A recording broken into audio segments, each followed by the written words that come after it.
যারা এই বাংলাদেশের স্থপতি, তাদেরকে দিয়ে এই বাংলাদেশের জাতির পিতা শুধু একজন ব্যক্তিকে ঘোষণা করা হয়েছে, একজন ব্যক্তিকে পূজা করা হয়েছে গত 54 বছর ধরে। কিন্তু মাওলানা ভাসানীরা না থাকলে শেখ মুজিব কখনো তৈরি হতে পারত না।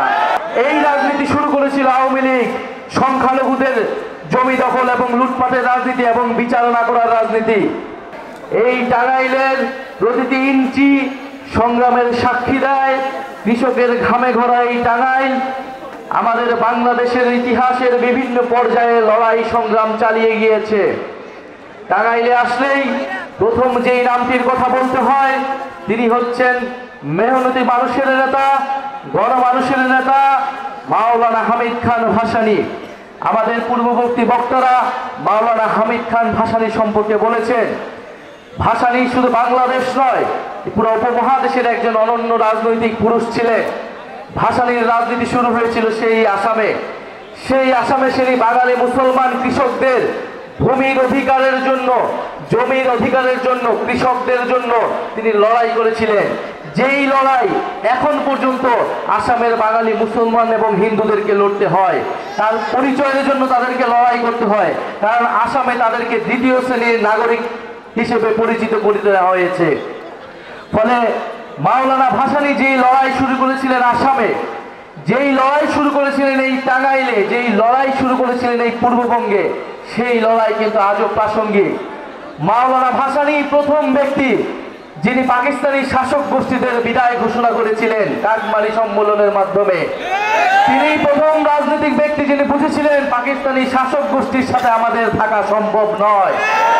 তিনি মাওলানা ভাসানী হচ্ছেন এমন রাজনৈতিক পুরুষ যিনি স্বাধীনতার পরে বলেছিলেন, আমরা পিন্ডির জিঞ্জির ভেঙেছি দিল্লির দাসত্ব করার জন্য নয়, দিল্লির গোলামি করার জন্য নয়।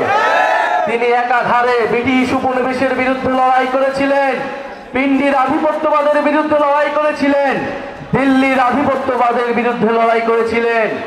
মাওলানা ভাসানী আমাদের ফারাক্কা লং মার্চে নেতৃত্ব দিয়েছিলেন।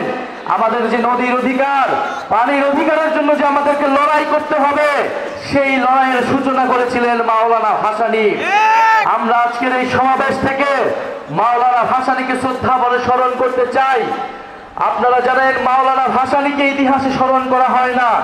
সাজিদ আলম বলেছেন, শেরে বাংলা ফজলুল হক মাওলানা ভাসানীর মতো মহান রাজনৈতিক পুরুষ যারা এই বাংলাদেশের স্থপতি, তাদেরকে দিয়ে এই বাংলাদেশের জাতির পিতা শুধু একজন ব্যক্তিকে ঘোষণা করা হয়েছে, একজন ব্যক্তিকে পূজা করা হয়েছে গত 54 বছর ধরে।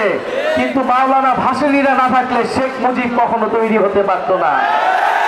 যেই 69-এর গণ অভ্যুত্থানের মধ্য দিয়ে আওয়ামী লীগ নেতৃত্ব নিয়েছে, সেই 69-এর গণ অভ্যুত্থানের অন্যতম কারিগর ছিলেন, নেপথ্যের পুরুষ ছিলেন মাওলানা ভাসানী।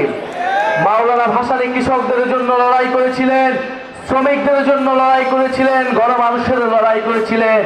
আমরা মাওলানা ভাসানীর সেই আদর্শকে ধারণ করে জাতীয় নাগরিক পার্টি বাংলাদেশকে এগিয়ে নিয়ে যেতে চাই। মাওলানা ভাসানী শুধু রাজনীতিবিদ ছিলেন নাই, তিনি ছিলেন একজন রাজনৈতিক দার্শনিক।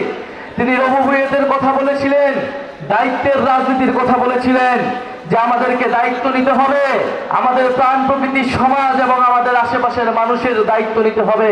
সেই দায়িত্ব এবং দরদের ভিত্তিতে নতুন সমাজ, নতুন দেশ গড়তে হবে। সেই নতুন বাংলাদেশের কথাই জাতীয় নাগরিক পার্টি বলে যাচ্ছে। আমাদের ধর্মে বলা আছে, পিতার অপরাধের জন্য পুত্রকে দায়ী করা যাবে না, পুত্রের অপরাধের জন্য পিতাকে দায়ী করা যাবে না। অন্য ধর্মের উপরে আঘাত দেওয়া, আমাদের এই নবীজি আমাদেরকে এই শিক্ষা দেয় নাই। নবীজি সবসময় অন্য ধর্মের মানুষের নিরাপত্তা নিশ্চিত করতেন।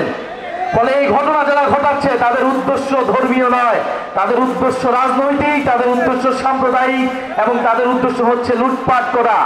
এই রাজনীতি শুরু করেছিল আওয়ামী লীগ, সংখ্যালঘুদের জমি দখল এবং লুটপাটের রাজনীতি এবং বিচার না করার রাজনীতি। আমরা আজকের সমাবেশ থেকে বলতে চাই, রংপুরে যারা এই ঘটনা ঘটাচ্ছে তাদেরকে অবশ্যই বিচারের আওতায় আনতে হবে। যিনি ধর্ম অবমাননা করেছেন তাকেও বিচারের আওতায় আনতে হবে। আমরা ধর্মীয় সম্প্রীতির বাংলাদেশ গড়তে চাই, ইনসাফের বাংলাদেশ গড়তে চাই, বৈষম্যহীন বাংলাদেশ গড়তে চাই। ইনকিলাব জিন্দাবাদ, এনসিপি জিন্দাবাদ, মাওলানা ভাসানী জিন্দাবাদ।